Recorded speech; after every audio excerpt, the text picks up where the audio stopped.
একটা বইয়ের দাম যদি দেখি 100 টাকা, বাস আমাদের গায়ে লাগে। 100 টাকা দিয়ে তো আপনার গার্লফ্রেন্ডকে নিয়ে বসতে গায়ে লাগে না, বসলে তো 500 টাকা চলে যায়। জিনা থেকে বাঁচতে না পারলে কলবে আল্লাহ নূর আসবে না। আল্লাহ পাক আমাদের কথাগুলো বোঝার তৌফিক দান করেন, আমিন।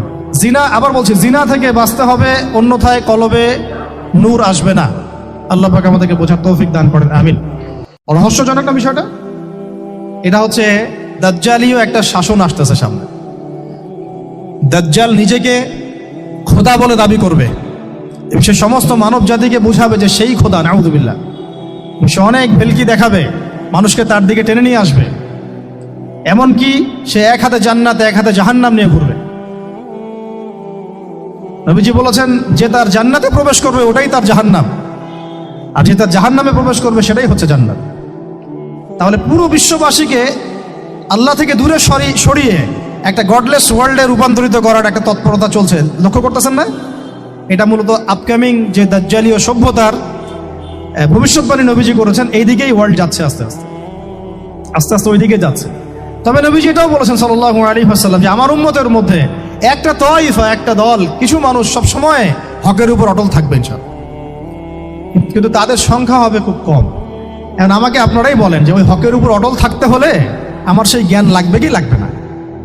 বলেন। যেই জ্ঞান আমাদের পিতাকে শেখানো হয়েছে, দেখবেন প্রত্যেকটা মানুষের মধ্যে কিছু প্রতিভা আছে, সৃজনশীলতা আছে, আছে না? একটা বুদ্ধিদীপ্ত একটা তাড়না মানুষের ভিতরে কাজ করে। এটা কোত্থেকে আসছে জানেন? আমাদের পিতার ডিএনএ থেকে আসছে। আমাদের পিতার ডিএনএ থেকে, আমরা কিন্তু সবাই তার সন্তান। এরপরে পৃথিবীতে মানুষ পাপাচারে যখন লিপ্ত হলো প্রচন্ড রকম, তখন নূহ আলাইহিস সালামকে আল্লাহ পাক পাঠান, এবং তিনি প্রায় 950 বছর দাওয়াতের কাজ করলেন। 40টা বা 80টা পরিবার ইসলাম কবুল করলো। তখন আল্লাহ পাক এই মুমিনদেরকে বাদ দিয়ে সবাইকে গারদ করে দিলেন, ধ্বংস করে দিলেন। মানে আমরা যারা পৃথিবীতে এখন বেঁচে আছি, যে আপনি, আমি, আপনাদের নাম আমি জানি না, আমরা যারা বেঁচে আছি, আমরা কিন্তু কোনো না কোনোভাবে ওই 40 বা 80 পরিবারের সন্তান। আমরা আত্মীয়, কিন্তু আমরা সবাই কিন্তু আত্মীয়, জানেন? 40টা বা 80টা পরিবার বাদ দিয়ে বাকি সব মানুষকে আল্লাহ পাক ধ্বংস করে দিয়েছিলেন নূহ আলাইহিস সালামের মহাপ্লাবনে। ঘটনা জানেন না? 40 বা 80টা পরিবারকে বাদ দিয়ে বাকি সবাইকে আল্লাহ পাক ধ্বংস করেছেন ওই মহাপ্লাবনে। তাহলে এখন এই বিশ্বে যত মানুষ আছে তারা কয়টা পরিবারের সন্তান? ওই 40-80। আমরা কোনো না কোনোভাবে একে অপরের আত্মীয় হই, মুসলিম অমুসলিম সবাই, মুসলিম অমুসলিম সবাই। আমরা যে অসাম্প্রদায়িকতার কথা বলি না, এই শব্দটাকে ভালো অর্থে নেওয়া যায়। কি অর্থে? অন্যান্য ধর্মাবলম্বী মানুষ যারা, তারা তাদের ধর্ম স্বাধীনভাবে পালন করবে, কোনো সমস্যা নাই, আমরা তাদের এই কাজে বাধা দিতে যাব না। একইভাবে আমরা আমাদের ধর্ম স্বাধীনভাবে পালন করব, তারা এখানে কোনো বাধা দিতে পারবে না। সিম্পল। তারা তাদের উৎসব তাদের মতো পালন করবে, আমরা আমাদের উৎসব আমাদের মতো পালন করব। না আমি মূর্তি পাহারা দিতে যাব, আর না আমি মূর্তি ভাঙতে যাব। সিম্পল। আমি পাহারাও দিতে যাব না, ভাঙতেও যাব। সিম্পল। আমরা কি কুরবানিতে তাদেরকে বলতে পারবো ভাই আসেন আমার বাসায় দাওয়াত খান? এটা হয় কখনো? লাকুম দীনুকুম ওয়ালিয়া দিন, আপনাদের দিন আপনাদের, আমাদের দিন আমার। সিম্পল। এই অর্থে ঠিক আছে, কিন্তু সব ধর্ম মিলে যে নতুন ধর্ম বানানোর চেষ্টা করা হচ্ছে বাংলাদেশে, এটা ঠিক নাই। এটা শুভঙ্করের ফাঁকি। সব ধর্ম মিলে নতুন ধর্ম করার কোনো সুযোগ নাই। আমরা সবাই এক পরিবারের সন্তান। এখন আমাকে বলেন, নূহ আলাইহিস সালামের একটা ছেলে ছিল, নাম জানেন? কি নাম বলেন? কে? না না, মাশাআল্লাহ। কয় ছেলে ছিল তার? হ্যাঁ, না, মূলত 4জন সন্তান থেকে বড় বড় 4টা গোত্র সৃষ্টি হয়েছে। শাম এক সন্তানের নাম কি? এটাকে কেন্দ্র করে এই যে সিরিয়ান কন্টিনেন্টে, পুরো প্যালেস্টাইন, সিরিয়ান, অ্যারাবিয়ান কন্টিনেন্টে যত মানুষ, তার বংশধর। ঠিক আছে? হাম, একটা সন্তানের নাম হাম। এখান থেকে আফ্রিকার যে কালো কালো মানুষগুলো সব তাদের বংশধর।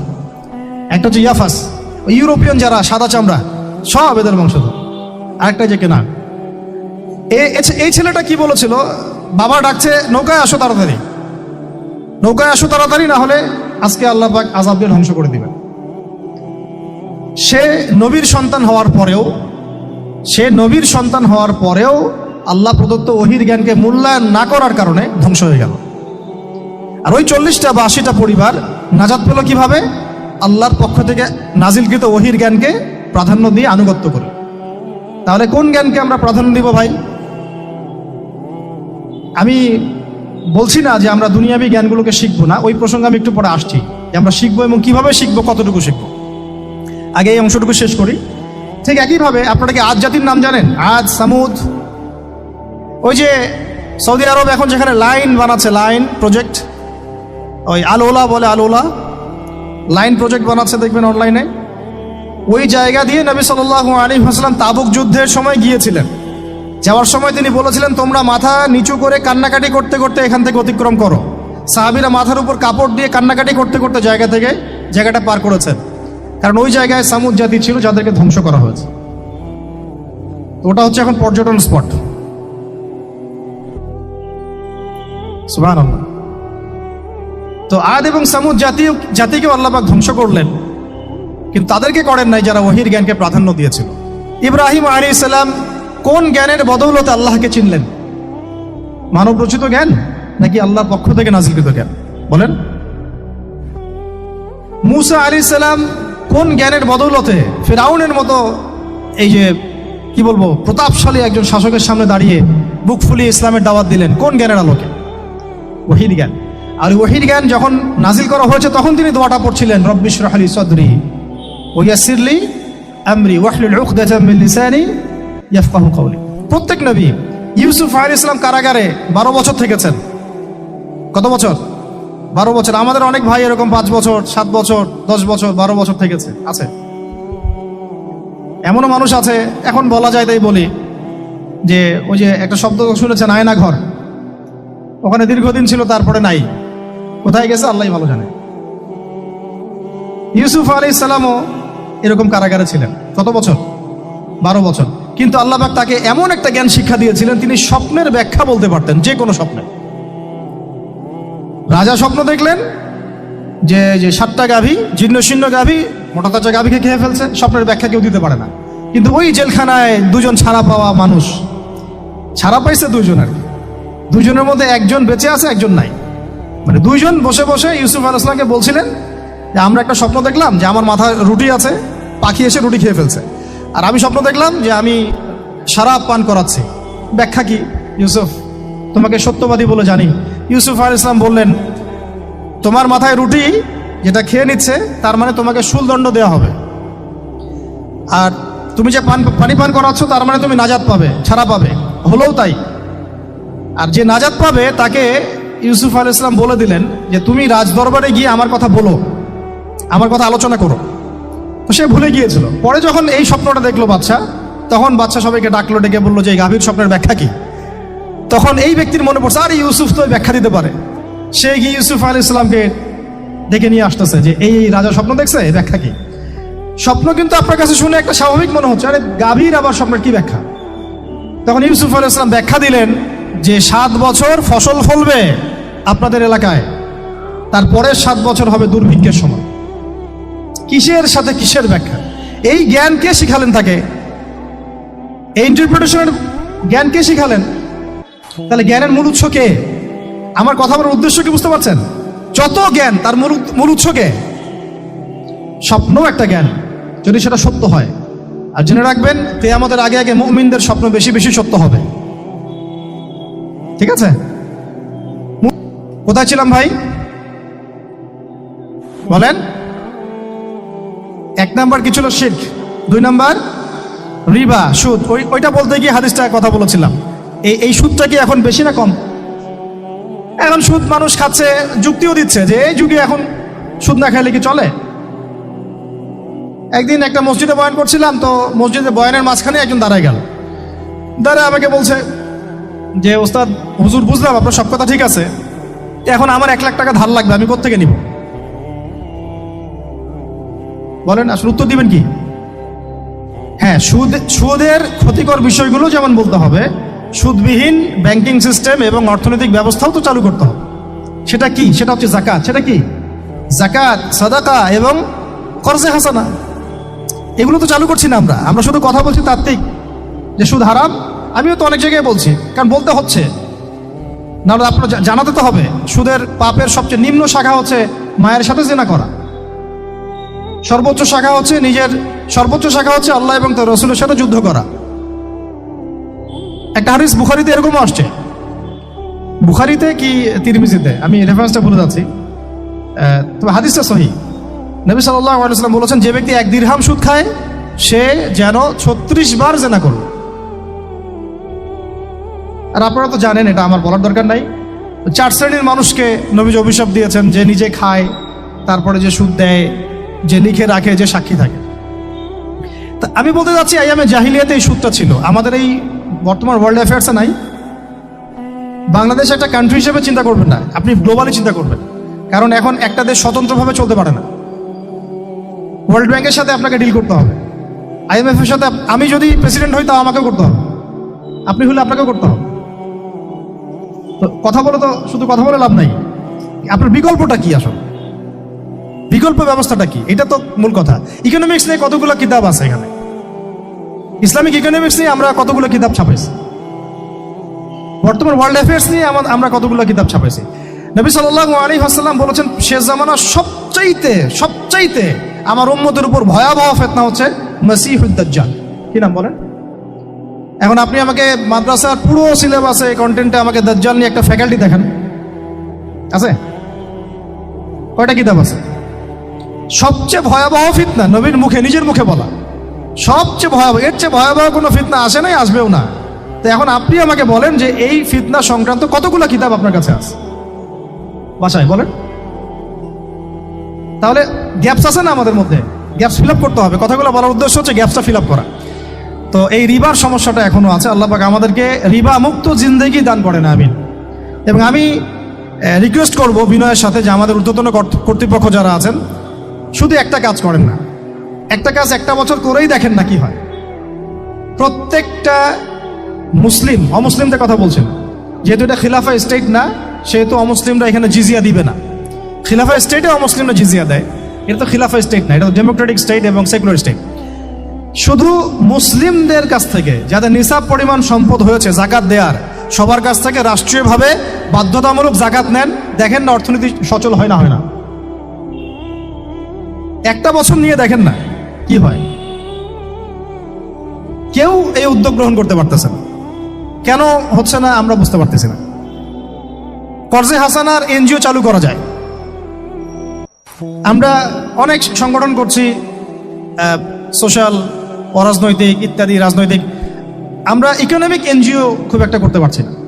কিন্তু এই জায়গাগুলো দখল করে ফেলছে, দেখেন কারা কারা, নাম বলতে চাচ্ছি না। এবং যারা দখল করছে তারা কিন্তু এখন রাষ্ট্রের অনেক বড় বড় জায়গায় হস্তক্ষেপ করতেছে। ইভেন ট্রান্সজেন্ডারের মধ্যে ইস্যু কিন্তু তারা ঢুকাই দিচ্ছে ভিতরে, ঢুকায় নাই? উত্তরবঙ্গ জুড়ে, পুরো উত্তরবঙ্গে ঘুরে আসেন, দেখেন কাদের তৎপরতা বেশি। নীলফামারীতে সফর করে দেখলাম যে ওখানে একটা গ্রামের মধ্যে 24টা এনজিও কাজ করতেছে, শুধুই সব। তারপরে মানুষ তামাক চাষ করে খাচ্ছে। একটা দল দাবি করতেছে নবী সাল্লাল্লাহু আলাইহি ওয়াসাল্লাম ছাড়াও আরো নাকি নবী আসতে পারে, নাউযুবিল্লাহ। এবং ওই যে মির্জা গোলাম আহমেদও তাদের অন্তর্ভুক্ত। মানুষ ওই দলের নাম লেখাচ্ছে চাকরির জন্য, ব্যবসা করতেছে তারা দেশের মধ্যে। তাহলে ভাই, শুধুমাত্র তাত্ত্বিক কথাবার্তা না, আমাদের সংগ্রামটা কিন্তু বহুমুখী। শুধু ইলম অর্জন তো একটা বেসিক জিনিস, এই বেসিকটাই এখনো হচ্ছে না আমাদের। ইলম অর্জনটা বেসিক জিনিস, এটাই হচ্ছে না। এরপরে আপনার অর্থনীতি সমৃদ্ধ করা, সংস্কার করা, সমাজ সংস্কার করা, রাজনৈতিক অঙ্গনগুলোর মধ্যে যে অরাজকতা, এগুলোকে সংস্কার করা, কত কাজ আমাদের। কিন্তু আমরা কিন্তু একটা জায়গাতেও স্থির নাই। ইভেন একটা মাসালাতেও আমরা এক জায়গায় আসতে পারতেছি না, ঐক্যবদ্ধ হতে পারতেছি না। আমরা খুবই ব্যাকডেটেড চিন্তা করতেছি এই জায়গাতে। অথচ আমাদের উচিত ছিল এই প্রবলেমগুলোকে আরো 30-40 বছর আগেই সলভ করা। তাহলে এখন হয়তো আপনি ভালো কিছু পেতেন। আমাকে একটা প্রতিষ্ঠান দেখান যেখানে নুরানি থেকে নিয়ে, মানে নুরানি থেকে দাওরা বা ক্লাস নার্সারি থেকে মাস্টার্স, এরকম সিলসিলায় ইসলামিক শিক্ষা এবং জেনারেল শিক্ষাকে একত্রিত করে একটা সিলেবাস মেনটেন করে পড়ানো হচ্ছে। আমাকে কয়েকটা প্রতিষ্ঠানের নাম বলেন, আমি ওখানে আমার মেয়েকে ভর্তি করাবো। আমাকে দেন, রেডিমেড দেন, আমার ছেলেকে ভর্তি করাবো। আমরা ফিকির করতেছি না। এটা হওয়া উচিত ছিল বিগত 30 বছর আগেই। আমি আপনাদেরকে বলি যে প্রকাশনা সংস্থার ভাইরা আছেন অনেকে এখানে। ধরেন আমাদের রংপুরের কোনো ভাই আপনাদেরকে পুরো 1 বিঘা জমি দিল, বা ধরেন 5 বিঘা জমি দিয়ে দিল, ঠিক আছে? আর আমরা সবাই মিলে দেশবাসীর কাছ থেকে টাকা কালেক্ট করে একটা কনস্ট্রাকশন দাঁড় করে প্রতিষ্ঠান দাঁড় করালাম, একেবারে অনার্স, মানে নুরানি থেকে নিয়ে, মানে প্লে গ্রুপ থেকে নিয়ে মাস্টার্স, এরকম ফ্যাকাল্টি আর কি করলাম।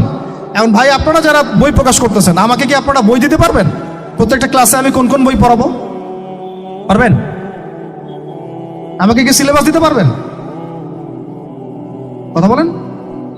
প্লে গ্রুপে কোন কোন বই পড়াবো আমাকে দেন, নার্সারিতে দেন, STD 1-এ দেন, 2-তে দেন, 3-তে দেন, 5-এ দেন, এভাবে আপনি আমাকে ক্লাস 10 পর্যন্ত দেন। তারপরে কি আপনি আমাকে অনার্স মাস্টার্স এই ফ্যাকাল্টিগুলো আলাদা আলাদা, এগুলো কি ইউনিভার্সিটি আদলে আপনি কি আমাকে সাজা দিতে পারবেন?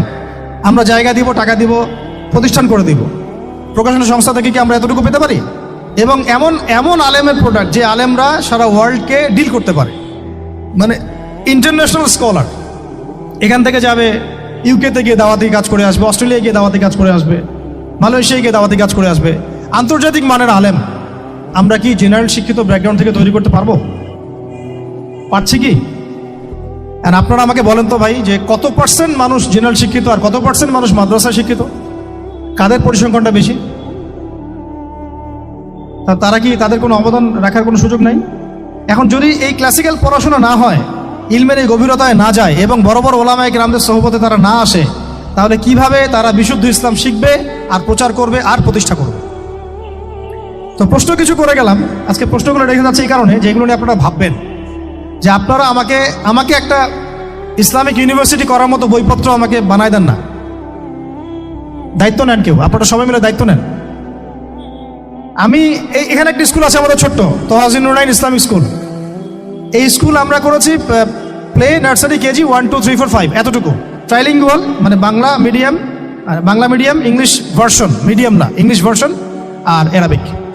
এই সিলেবাসটুকু করতে, এই 8টা ক্লাসের সিলেবাস করতে আমাকে 7 দিন 8 দিন একেবারে বাংলা বাজার ঘাটাঘাটি করে, ওই আমরা আগে তো ইংলিশ মিডিয়ামে পড়াশোনা করতাম, ওই অক্সফোর্ডের বই ঘাটাঘাটি করো, ব্রিটিশ কাউন্সিলের বই ঘাটাঘাটি করো, তারপরে ওদের ম্যাথামেটিক্স, ওদের সায়েন্স, আবার এই মাদ্রাসার অ্যারাবিক, আবার এই সরকারি কারিকুলামের বই, এগুলো ঘাটতে ঘাটতে ঘাটতে একটা সিলেবাস আমরা দাঁড় করাতে পারছি।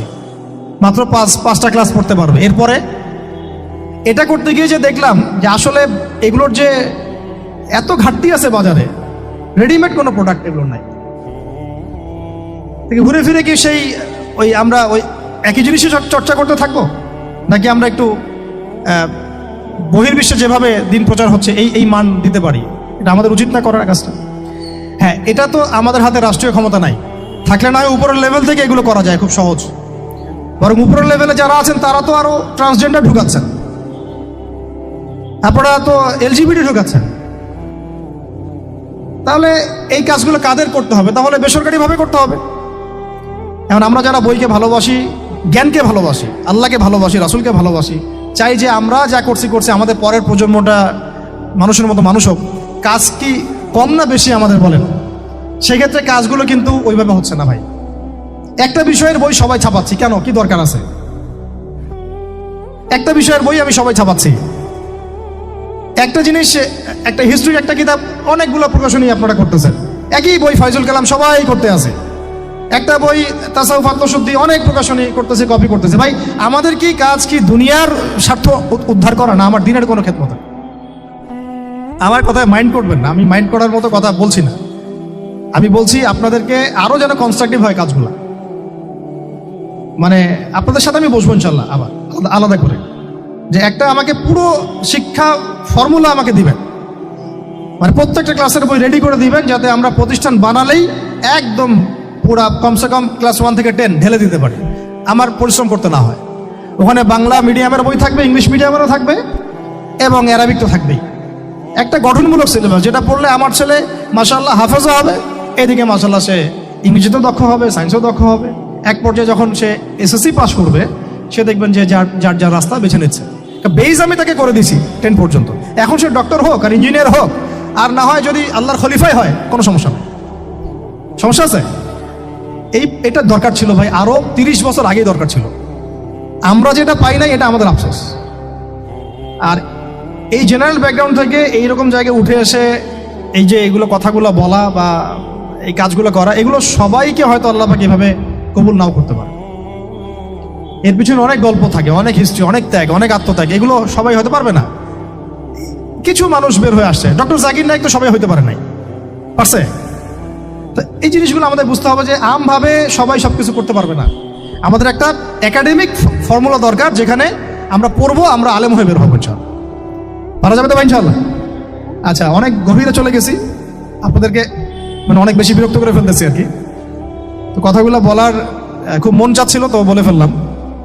আর আমরা চাচ্ছি কথাগুলো সবাই সবার কাছে পৌঁছাক, যাতে করে অন্তত বিভাগীয় শহরগুলা, অন্তত ঢাকা, রংপুর, রাজশাহী, মানে বড় বড় শহর আমাদের, চট্টগ্রাম, কক্সবাজার ইত্যাদি ইত্যাদি বড় বড় শহরগুলোতে যদি একটা করে এরকম একটা করে প্রতিষ্ঠান থাকে, যেখানে আপনি পুরো জেনারেল শিক্ষা এবং ইসলামী শিক্ষা দুটোকে সমন্বয় করে এবং এই মানে দ্বিমুখী শিক্ষার মেরুকরণটাকে দূর করে একটা কনস্ট্রাকটিভ সিলেবাস দিতে পারেন, দেখবেন আজকে না হোক, আজকে থেকে 10 থেকে 15 বছর পরে আমাদের ছেলে মেয়েদের একটা প্রজন্ম আসবে, দেখবেন ইনশাআল্লাহ ওরা আমাদের চেয়ে অনেক ডিনামাইট হবে। এই যে আজকে অনেকগুলো আয়াত বললাম, অনেকে হয়তো জানেন না বা পড়েন নাই, ওরা বলতেই বুঝে ফেলবে কোন সূরা আছে। হবে না? সম্ভব। আর যদি না করতে পারি তাহলে ঘুরে ফিরে ওই একই অবস্থা। ওইটা দিয়ে হবে না ভাই। এই মানে ইসলাম বিষয়টা কি, এটা এমন না যে কিছু অংশ নিলাম কিছু অংশ নিব না, এটা এমন না। নিলে ভাই নেওয়ার মতো নেওয়া লাগবে। উদখুলু ফিস-সিলমি কাফা, একেবারে পরিপূর্ণরূপে দিনে প্রবেশ করেন। সিরিয়াসলি নেন, চান্স তো একটাই। আল্লাহ পাক আমাদের কথাগুলো বোঝার তৌফিক দান করেন। আর আমাদের সন্তানদের সাথে তো আমরা এটা হতে দিতে পারি না। আমরা না হয় অনেক সময় নষ্ট করে ফেলছি। আমরা এই টাউন হলে বসে চা খাইছি, আড্ডা মারছি একসময়, স্কুলে পড়ার সময়, কলেজে পড়ার সময়। এবং এখানে কি হয় না হয় আমি খুব ভালো করে জানি। এবং আমারও সময় এমন কিছু হতো না যেটা এখন হয়। হোমোসেক্সুয়ালিটি, এখন এখানে হোমোসেক্সুয়ালিটি হয়। তাহলে বলেন এগুলো আমাদের জিম্মাদারি না? আচ্ছা, রংপুরে, অন্তত রংপুরের শহরে এইরকম উদ্যোগ নিতে পারবেন কারা কারা? হাত তুলেন দেখি। আমি যে কথাগুলো বললাম, কার কার সাহস আছে? এগুলো তাত্ত্বিক কথা বলে চলে গেলে কাজ হবে না। বইমেলা একবার হয়েছে, এরপরের বইমেলা না হয় আপনাদের প্রতিষ্ঠানের ক্যাম্পাসে করবেন, সমস্যা কি? রংপুরে অন্তত পক্ষে এরকম একটা ক্যাম্পাস গড়ে তোলেন। যার যা আছে তাই নিয়ে নামেন। কারো অর্থ থাকলে, কারো জমি থাকলে, কারো বুদ্ধি থাকলে, কারো প্রকাশনা সংস্থা থাকলে, কারো টিচার প্যানেল থাকলে, আসেন রংপুরে একটা কিছু করে দেখাই। আর সবাই যদি তাকায় থাকে একজনের দিকে, যে আদনান ভাই করবে, অমুক ভাই করবে, তমুক ভাই করবে, তাহলে তো হলো না। কারণ আমরা তো কারো উপর নবী হয়ে আসি নাই। সবাই মিলে হাত লাগালে তখন কাজ করা যাবে ইনশাআল্লাহ। এখন এই প্রতিষ্ঠানগুলোর দরকার আছে না নাই? এর গুরুত্বটা বোঝার যোগ্যতা আল্লাহ পাক আপনাদেরকে দান করেন, দোয়া করি আমি। তো ভাই আর লম্বা করতেছি না, আমি শেষের অংশটুকু বলে শেষ করে দিচ্ছি যে এই সুদ আর শিরক যেমন ওই সময় ছিল, এখনো আছে। আর ওই আইয়ামে জাহিলিয়াতের সেই সুদ আপনি দেখলেন, এখন শিরক দেখলেন। মাদক আছে না নাই? আইয়ামে জাহিলিয়াতের মাদক, আইয়ামে জাহিলিয়াতের এই নারী জাতির অবমাননা আছে না? সমাজে নাই? ব্যাখ্যা করতে যাচ্ছি না, আপনারা জানেন সব। আর আইয়ামে জাহিলিয়াতে ছিল একটা গোত্রীয় হানাহানি, দ্বন্দ্ব, মারামারি, এখন সমাজে নাই? এটাই তো চলতেছে এখন সমাজে। তো এখন এই জাহেলিয়াতের সমাজটাকে মাত্র 23 বছরের মধ্যে আমাদের নবীজি চেঞ্জ করে দিয়েছেন। কত বছর? এখন আপনারা আমাকে বলেন তো, যে তিনি কি কোনো জাদু করছেন? তিনি কি কোনো জাদু দেখাইছেন সমাজে এসে? মানুষকে মারছেন? মানুষকে কি তিনি মানে কঠোর ছিলেন? তিনি, তার কাছে আল্লাহর ফেরেশতা আসতো, তিনি কি সেই শক্তি কাজে লাগায় একদম সমাজের মানুষকে জোর করে ইসলাম কবুল করাইছেন? তিনি কি করছেন 23 বছরে? এটা বলেই শেষ করে দিব।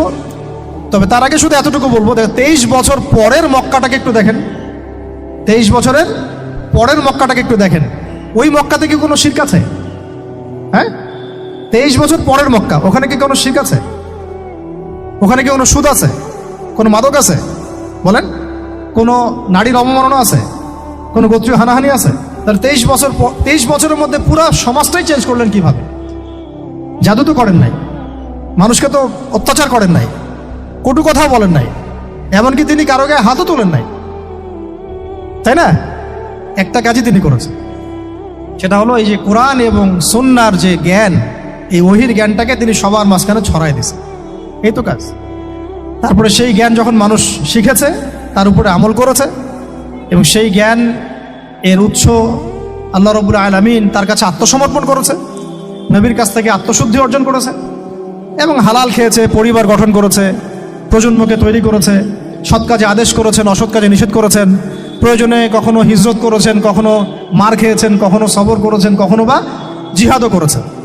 এভাবে আস্তে আস্তে পুরো আরবের মধ্যে দিনটা প্রতিষ্ঠা হয়ে গেল। তাহলে মূল উৎসটা কি ছিল? জ্ঞান। মূল উৎসটা কি ছিল বলেন? জ্ঞান। আর এই জ্ঞানটার চর্চাই আমাদের সবাইকে করতে হবে। আল্লাহ পাক আমাদেরকে তৌফিক দান করে দেন। এর চর্চা করতে গেলে আমাদের সমাজে এখন দুইটা রাস্তা, এর বাইরে আপনি কোনো রাস্তা দেখবেন না, হয় মাদ্রাসা ব্যাকগ্রাউন্ড অথবা জেনারেল ব্যাকগ্রাউন্ড। এই তো সমন্বিত কোনো প্রচেষ্টা খুব বেশি দেখা যাচ্ছে না। আজকে আবার কথা বলার মধ্যে একটা অন্যতম একটা গুরুত্বপূর্ণ পার্ট হচ্ছে সমন্বিত প্রচেষ্টা এখন থেকে নেওয়া উচিত। এতে আপনারা এগ্রি করেন না করেন না? যদি এগ্রি করেন তাহলে প্রত্যেকটা জায়গায় এরকম কিছু কিছু প্রতিষ্ঠান গড়ে তোলার চেষ্টা করেন। ইনশাআল্লাহ আজকে না হোক, আজকে থেকে 10-15 বছর পরে ফলাফল পাওয়া যাবে ইনশাআল্লাহ। ঠিক আছে ভাই? আল্লাহ পাক আমাদেরকে বোঝার তৌফিক দান করেন। শেষ করার আগে খালি কয়েকটা সাবজেক্ট বলবো। এখন যারা জেনারেল স্টুডেন্ট, আপনাদের তো মাদ্রাসা যাওয়ার কোনো সুযোগ নাই, বা গেলেও আপনারা একাডেমিক্যালি পড়তে পারেন না। তাই আমি কয়েকটা সাবজেক্ট বলে দিচ্ছি, এই সাবজেক্টগুলো ধরে ধরে বই কিনবেন এই বইমেলা থেকে। ঠিক আছে? অন্তত প্রত্যেকটা সাবজেক্টের একটা করে বই কিনবেন। রাজি আছেন? রাজি নাই? অন্তত প্রত্যেকটা সাবজেক্টের একটা করে বই কিনবেন। সাবজেক্ট 1 নাম্বার হচ্ছে আল কোরআন। 1 নাম্বার কি? আপনাকে কোরআন তেলাওয়াত করা শিখতে হবে। কোরআন তেলাওয়াত শেখার কি বই আছে খুঁজে বের করেন। আর এটা একা শিখতে পারবেন না, এটা নিয়ে গিয়ে কোনো ওস্তাদের কাছে বসে পড়তে হবে। এটা খুব খেয়াল রাখবেন আপনারা, একা একা বই পড়ে কখনো আলেম হয়ে যাওয়া যাবে না, বরং তখন বিভ্রান্ত হওয়ার সুযোগ বেশি থাকবে। বই থাকবে, এটা আপনার গাইডেন্স, কিন্তু আপনার একজন মুরব্বী আলেম লাগবে। যে কোনো কাজ মুরব্বীদের সাথে মশওয়ারা না করে করলেই সমস্যা। কারণ আমরা তো দিন সম্পর্কে তেমন কিছু জানিই না রে ভাই। সমুদ্রে ডুব দিলে বুঝবেন যে গভীরতা কত বেশি। এখন আমরা ডুবই দেই নাই, এই জন্য মনে হয় যে আমি সবই জানি। ঠিক আছে? ডুব না দিলে আমার কাছে মনে হয় যে আমি তো সবই জানি। ডুব দিলে বুঝবেন যে আপনি কিছুই জানেন না, আমি কিছুই জানি না। 1 নম্বর সাবজেক্ট ভাই কোরআনের তেলাওয়াত শিখতে হবে। রাজি আছেন তো ইনশাল্লাহ? তাহলে এই বইগুলো কিনেন। 2 নম্বর হচ্ছে এই কোরআনের মানে ব্যাকরণ শেখার বইগুলো কিনবেন। কোরআনের ব্যাকরণ শেখার আরবি ভাষা সাহিত্যের বই কিছু কিনবেন। এই বইগুলো আপনাকে ওস্তাদদের কাছে গিয়ে পড়তে হবে। ঠিক আছে? এরপরে কিনবেন কোরআনের কিছু তাফসির, সহজ। মনে করেন একটা তাফসির নেন সহজ। কেউ মারিফুল কোরআন কিনেছেন, হয়তো কেউ সহজে অনুবাদ হয়েছে জালালাইন একটা কিনেছেন, কেউ হয়তো তাওজিহুল কোরআন কিনেছেন। একটা তাফসির বাসায় রাখেন অন্তত। ঠিক আছে? এটা হলো 3টা। 4 নম্বর হচ্ছে হাদিসের অন্তত একটা বই কিনেন আজকে। হাদিসের সহজ কিতাব কিনবেন। অনেকে দেখা যায় যে ভাই একেবারে হেদায়েত পেয়ে সহিহ বুখারী নিয়ে বসে যান। একেবারেই গলত কাজ আপনার এটা, একেবারেই গলত কাজ। সহিহ বুখারী পড়তে গেলে 12 বছর সময় লাগে মানুষের। ওই লেভেলে যাইতে একটা মানুষের 12 বছর সময় লাগে। ওটা সবার প্রথমে ওটা খুললে তো আপনি হাদিস বুঝবেনই না। মনে হবে যে হাদিস কোরআনের সাথে সাংঘর্ষিক, এরকম মনে হবে। সহজ থেকে 1 লাফে কি আমরা ক্লাস 10-এ যাই? আগে তো ক্লাস 1-এ ভর্তি হয়েছেন, তাহলে হাদিসের শাস্ত্রে আসছেন, আগে বুখারী ধরতে গেলেন কেন? সবার আগে আপনি মৌলিক কিছু হাদিসে আরবাইন কিনেন, ফয়জুল কালাম কিনেন। আস্তে আস্তে আপনি বুলগুল মারামে যান, রিয়াদুস সালিহিনে যান, মিশকাতে যান। আস্তে আস্তে আপনি তিরমিজি নাসাই করতে করতে সহিহ বুখারীতে যাবেন, সমস্যা নাই। ঠিক আছে? হাদিস আরেকটা বললাম, কটা হলো? 4টা-5টা। হ্যাঁ, আগে বল কি? কোরআন, আরবি ভাষা সাহিত্য, তারপরে তাফসীর আর হাদিস। 4টা বলেছে। 5 নম্বর হচ্ছে সিরাত। 5 নম্বর কি? নবীর জীবনী যে পড়ে নাই সে নবীকে চিনে না। নবীর জীবনী না পড়লে না কোরআন বুঝতে পারবে, না আর হাদিস বুঝতে পারবে। তো নবীর জীবনের অন্তত একটা বই কিনে যান এখান থেকে, অন্তত একটা। 60টা কি 70টা নবীর জীবনী আছে এই বইমেলাগুলোতে, খুলে দেখেন। আমার কাছে সবগুলোই আছে। এই চট্টগ্রামে ভাইরা যখন ছিলেন লালখানে কয়দিন আগে, আমি ভাইদের কাছ থেকে বই কিনেছি, নিজে কিনেছি প্রায় 70,000 টাকার একদিনেই। আর ওনারা আমাকে হাদিয়া দিয়েছেন মনে হয় আরো 30,000 টাকার হবে। তো এক পুরা বই ব্যাগ গাড়ি ভর্তি। তো প্রায় 60, আমি গুনে দেখলাম যে প্রায় 50 থেকে 60টা সিরাতের কিতাব আছে বাজারে। একটা তো কিনেন, অন্তত একটা সিরাতের কিতাব তো অন্তত কিনেন। তারপরে ইসলামের ইতিহাসের বই কিনেন। 6 নম্বর ইসলামের ইতিহাসের বই কিনেন। 7 নম্বর ইতিহাস না জানলে কিন্তু আমরা শেকড় চিনতে পারবো না। 7 নম্বর হচ্ছে এই 4 খলিফার জীবনী, সাহাবীদের জীবনী, তাবেঈনদের জীবনী, ইমামদের জীবনী, এগুলো কিনেন। 8 নম্বর হচ্ছে ইসলামী অর্থনীতির কিছু বই কিনেন, ইসলামী অর্থনীতির। 9 নম্বর হচ্ছে এই ইসলামিক জিওপলিটিক্সের কিছু বই কিনেন। এই বইগুলো কিছুটা কম, আমি এটা ভাইদেরকে বলবো যে এগুলো ছাপানোর চেষ্টা করেন বেশি বেশি। আর 10 নম্বর হচ্ছে ইসলামী ফিকহের যে মাসলা মাসাইলগুলো জানার জন্য কিছু বই আছে, এইগুলো, এই 10টা সাবজেক্টের বই একটা একটা করে কিনে বাসায় চলে যাবে। আর একটা নসিহত করব, বরেণ্য আলেমদের বই পড়বেন। মানে আমি একটা বই ধরেন কালকে বের করে ফেললাম, এন্ড ভাই আবু তো আদনান ভাই লিখছে বলেই যে আপনাকে ওটা কিনতে হবে জরুরি না, এটা জরুরি না। সবার আগে আপনি বড় বড় বরেণ্য আলেমদের বইগুলো আগে পড়বেন, তারপরে আপনার একটা মেজাজ এমনি তৈরি হয়ে যাবে যে কোনটা হক আর কোনটা বাতিল এটা আপনি নিজেই বুঝতে পারবেন তখন, এখন হয়তো বুঝতে পারবেন না। তাই এই যে সেলিব্রিটিজম দেখে বই না, বড় বড় ওলামায়ে কেরামদের বইগুলো, আর আমি বলবো সালাফদের বইগুলো, যারা অনেক আগে চলে গেছেন ওই সালাফদের বইগুলো আগে কিনেন, আগে পড়েন, ওই মেজাজটা তৈরি হোক, তারপরে আপনি অন্য ভাইদের বইও পড়তে পারেন, সমস্যার কিছু নাই। কারণ এখন দেখা যাবে কোনো ভুল হলে আপনি তো ধরতে পারবেন না। আমি যদি একটা বই লিখি, আমি যদি বইয়ে ভুল করি, আপনি হয়তো সেটা ধরতে নাও পারতে পারেন, কিন্তু যদি আপনি দীর্ঘদিন ধরে ওলামায়ে কেরামদের, বরেণ্য ওলামায়ে কেরামদের বই পড়ে আসেন, আপনার সহজেই আপনি বুঝতে পারবেন যে এই জায়গাটা একটা মনে হয় সমস্যা হচ্ছে। তো ফ্যান্টাসিজম দিয়ে না, একেবারে ক্লাসিক্যাল ইসলামে প্রবেশ করেন। আল্লাহ পাক আপনাদেরকে বোঝার তৌফিক দান করেন, আমিন। মুসা আলাইহিস সালামকেও সেই আল্লাহ জ্ঞান শিক্ষা দিলেন। ঈসা আলাইহিস সালাম এই কুষ্ঠরোগীর গায়ে হাত বুলালে ভালো হয়ে যায়, হ্যাঁ, অন্ধ ব্যক্তির মানে চোখে হাত বুলালে ভালো হয়ে যায়। এমনকি মৃত ব্যক্তিকে তিনি বলছেন কুম বিইজনিল্লাহ, আল্লাহর হুকুমে দাঁড়িয়ে যাও, দাঁড়িয়ে গেল। এই জ্ঞান কে দিয়েছেন তাকে? দাউদ এবং সুলাইমান আলাইহিস সালাম এই যে পশু পাখির ভাষা বোঝেন, সুলাইমান আলাইহিস সালাম পিঁপড়ার ভাষাও বুঝেন। আপনাদের সায়েন্স কি পিঁপড়ার ভাষা বুঝে? হ্যাঁ, আমরা তো এখন সায়েন্সকে সবকিছুর মানদণ্ড মনে করি, তাই না? সায়েন্স যদি বলে হ্যাঁ তাহলে হ্যাঁ, না বললে না। মানে এমন একটা ভাব, দেখেন সায়েন্সকে আমরা ইলাহ বানাইছি, ইলাহ, উপাস্য। সায়েন্স যদি বলে যে পৃথিবী থেকে অমুক অমুক কোটি কোটি আলোকবর্ষ দূরে একটা গ্রহের সন্ধান পাওয়া গেছে, নাম দিল ধরেন যে আলফা এক্স ওয়াই জেড কিছু একটা, ওখানে হুরপড়ি আছে, হ্যাঁ, ওখানে দুধের সাগর আছে, মধুর সাগর আছে, তো মানুষ তখন বিশ্বাস করা শুরু করবে, হ্যাঁ হ্যাঁ তাই তো, তাই তো, থাকতেই পারে। নাসা বলেছে না হয়ে পারে, নাসা মন্তব্য করেছে না হয়ে পারে। ওরকম যদি বলে অনেক দূরে একটা আগুনের একটা বিশাল ইয়া পাওয়া গেছে, গ্রহ পাওয়া গেছে, ওখানে আযাব দেওয়া হয়, শাস্তি দেওয়া হয়, ওখানে অন্য মাখলুক আছে, ওদের ভাষায় এলিয়েন আর কি, মানুষ বিশ্বাস করে। কিন্তু আল্লাহ পাক কোরআনে বলছেন যে সুলাইমান আলাইহিস সালাম পিঁপড়ার ভাষাও বুঝতেন, ওই কথা বিশ্বাস করতে চাচ্ছে না। সুলাইমান আলাইহিস সালাম বাতাসে ফ্লাই করতে পারতেন, এটা বুঝতে পারতেছেন, বিশ্বাস করে না। তাহলে ওই প্রযুক্তি না থাকলে এয়ারক্রাফট কিভাবে আবিষ্কার করলেন? যে প্রযুক্তিগুলো পৃথিবীতে চলে গেছে ইতিমধ্যে, ওগুলো ভবিষ্যতেও আসতে পারে। যেমন একটা প্রযুক্তির কথা বলি, সুলাইমান আলাইহিস সালাম বসে আছেন, একজনকে বললেন না সাবার রানী বিলকিসের সিংহাসন কে নিয়ে আসতে পারবে?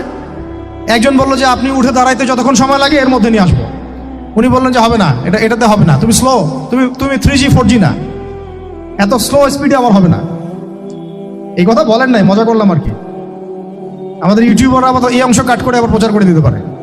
দেখেন কিসের সাথে কি ব্যাখ্যা করলো, কোরআনকে 3Gর সাথে তুলনা করলেন আবু তোহা আদনান, ব্যাস কাম সারা দেশে ওইটাই ইস্যু। তখন মহা মুসিবত, মানে বাঙালি জাতির মধ্যে দিন প্রচার করা। আমাদের সালাফদের ভাগ্য ভালো যে তারা আগেই, মানে এই প্রযুক্তি আসার আগেই দুনিয়া থেকে তারা চলে গেছে। মুশকিল না, যত ইস্যু এগুলোর কারণেই সৃষ্টি হয়। তো যাই হোক, প্রসঙ্গে আসি, কোথায় ছিলাম ভাই, যে কথা হারায় ফেললাম। হ্যাঁ হ্যাঁ, আরেকজন বললেন যে না, আপনি চোখের পলক ফেলতে যতক্ষণ লাগে এর মধ্যে দেখবেন সিংহাসন সামনে। সুবহানাল্লাহ, কি প্রযুক্তি বলেন! এই প্রযুক্তির সামনে কি বিশ্ববাসী যেতে পেরেছে? দেখেন সুলাইমান আলাইহিস সালামের বাতাসে ফ্লাই করাটা কিন্তু এখন পৃথিবীতে খুব কমন হয়ে গেছে। আমরা সবাই ফ্লাই করতেছি বাতাসে, তাই না? যদি আপকামিং কোনো সময় আপনি দেখেন যে এইরকম চোখের পলকেই একটা বস্তু আরেকটা জায়গা থেকে এক জায়গায় চলে আসতেছে, আমি অবাক হব না ইনশাআল্লাহ। কারণ কোরআনে অতীতে এই ঘটনার দলিল আছে। বুঝাতে পারতেছি না? এক কথায় সমস্ত জ্ঞানের মূল উৎসকে। এরপরে আসেন, অত আর লম্বা করছি না, আমাদের নবী মুহাম্মদ সাল্লাল্লাহু আলাইহি ওয়াসাল্লাম আসেন। আমরা তো তার উম্মত। 23 বছরে, একটু মনোযোগ দেন, এটা আলোচনার লাস্ট পার্ট, ঠিক আছে? 23 বছরে তিনি পুরো জাহেলিয়াতকে পরিবর্তন করে দিয়েছেন। কত বছরে? 23 বছর। আপনারা কি জানেন যে আইয়ামে জাহিলিয়াতে আসলে কি কি সমস্যা ছিল? কেন ওই যুগটাকে আমরা জাহিলিয়াত বলি? বেসিক্যালি 5-6টা সমস্যা ছিল। কয়টা? 5-6টা। 1 নম্বর শিরক। 1 নম্বর কি? আমার সাথে বলেন। শিরক আমাদের ওয়ার্ল্ডে নাই, এটা তো গ্লোবাল শিরক চলতেছে এখন, শুধু ধর্মীয় শিরক চলতেছে না, কিন্তু এখন শিরক হচ্ছে পলিটিক্সে, শিরক হচ্ছে ইকোনমিক্সে, শিরক এডুকেশনেও আছে, শিরক কালচারের মধ্যেও আছে। কথাগুলো বুঝতে হবে একটু গভীরভাবে। তখন সমস্যা ছিল রিবা, সুদ, এখন নাই। রিবা ছাড়া কোনো সিস্টেম আছে এখন ওয়ার্ল্ডে? আমি গতকালকে একটা হাদিস মোতালা করছিলাম সুদ সংক্রান্ত। নবীজি বলেছেন সাল্লাল্লাহু আলাইহি ওয়াসাল্লাম যে একটা যুগ আসবে সামনে, সুদবিহীন কোনো মানুষই চলতে পারবে না। যে চলতে চাইবে তার গায়েও সুদের ছিটা ফোটা গিয়ে লাগবে। আসে নাই সেই যুগ? সুবহানাল্লাহ। কিভাবে তিনি এত স্পেসিফিকলি কথাগুলো বলতে পারেন? নিশ্চয়ই তিনি এমন একজন সত্তার কাছ থেকে জ্ঞান পেয়েছেন যিনি সব জানেন, অতীত, বর্তমান, ভবিষ্যৎ, তাই না? এমনকি নবীজি বলেছেন ইমামুল মাহদির সময় যে 10 জন ঘোড়সাওয়ার বের হবে এবং তারা গিয়ে খোঁজ নিতে যাবে যে দাজ্জাল বের হয়েছে কিনা, নবীজি বলছেন আমি সেই 10 জনের নামও জানি, তাদের বাবার নামও জানি। সুবহানাল্লাহ, সুবহানাল্লাহ। কিয়ামতের মাঠে আলী রাদিয়াল্লাহু আনহু, আবু বকর রাদিয়াল্লাহু আনহু, ওমর, উসমান রাদিয়াল্লাহু আনহুম আজমাইন, তাদের হিসাবটা কেমন হবে ওইটাও নবী সাল্লাল্লাহু আলাইহি ওয়াসাল্লাম আগেই বলে দিয়েছেন। সবচেয়ে দ্রুত হিসাব হবে এই উম্মতের আলী ইবনে আবি তালেব রাদিয়াল্লাহু আনহু। যাবেন, বেরোবেন, শেষ। কি মানুষ, তার জীবনীটা পড়ে দেখবেন। আমি শেষের দিকে বলে দিব আপনাদেরকে আজকে, এবং এটা রেকর্ডেড থাকবে, ইনশাল্লাহ অনলাইনে দিয়ে দিব, যে আপনারা কোন কোন সাবজেক্টের বই কিনবেন। বই মেলা তো শুধু মানে আসলেন একটা র্যান্ডমলি বই কিনলেন এমন না, টপিক ধরে ধরে সাবজেক্ট ওয়াইজ বই কিনতে হবে। ঠিক আছে ভাই? বই কেনার পিছনে টাকা পয়সা খরচ যদি না করেন, মানে দিনের জন্য অর্থ ব্যয় করার মানসিকতা না থাকে, এলেম পাওয়া যাবে। অনেক মুহাদ্দিস নিজের গায়ের জামা খুলে দিয়ে পর্যন্ত বই নিয়ে বাসায় গিয়েছে, জানেন? তাদের সমস্ত সম্পত্তি বিক্রি করে দিয়েছেন বই কেনার জন্য। আজকে সকালে আমাদের এক ভাই মোজাকারা করছিলেন যে আমারই এক ওস্তাদ, বাংলাদেশের অনেক বরেণ্য একজন আলেমে দিন, প্রবীণ আলেমে দিন, তার কথা আলোচনা হচ্ছিল যে তিনি কিতাব পড়তে পড়তে পড়তে হঠাৎ একটা কিতাব তিনি খুঁজে পাচ্ছেন না। তো ছাত্রদেরকে পাঠালেন যে খুঁজে নিয়ে আসো তো, কোথায় আছে, কেউ খুঁজে পায় না। তিনি নাকি অজু করে এসে নামাজ, 2 রাকাত নামাজ পড়ে বাচ্চার মতো হাউমাউ করে কান্নাকাটি শুরু করলেন, আল্লাহ আমার সেই কিতাব কোথায় গেল, আমার কিতাবটা এনে দাও। তলাবুল ইলম কাকে বলে দেখেন, ইলমের তালেব, ইলমের ছাত্র কাকে বলে? এই যে ইলমের ছাত্র, আমরা কি ছাত্র হইতে পারছি? একটা বইয়ের দাম যদি দেখি 100 টাকা, বাস আমাদের গায়ে লাগে। 100 টাকা দিয়ে তো আপনার গার্লফ্রেন্ডকে নিয়ে বসতে গায়ে লাগে না, বসলে তো 500 টাকা চলে যায়। জিনা থেকে বাঁচতে না পারলে কলবে আল্লাহ নূর আসবে না। আল্লাহ পাক আমাদের কথাগুলো বোঝার তৌফিক দান করেন, আমিন। জিনা, আবার বলছি, জিনা থেকে বাঁচতে হবে, অন্যথায় কলবে নূর আসবে না। আল্লাহ পাক আমাদেরকে বোঝার তৌফিক দান করেন, আমিন।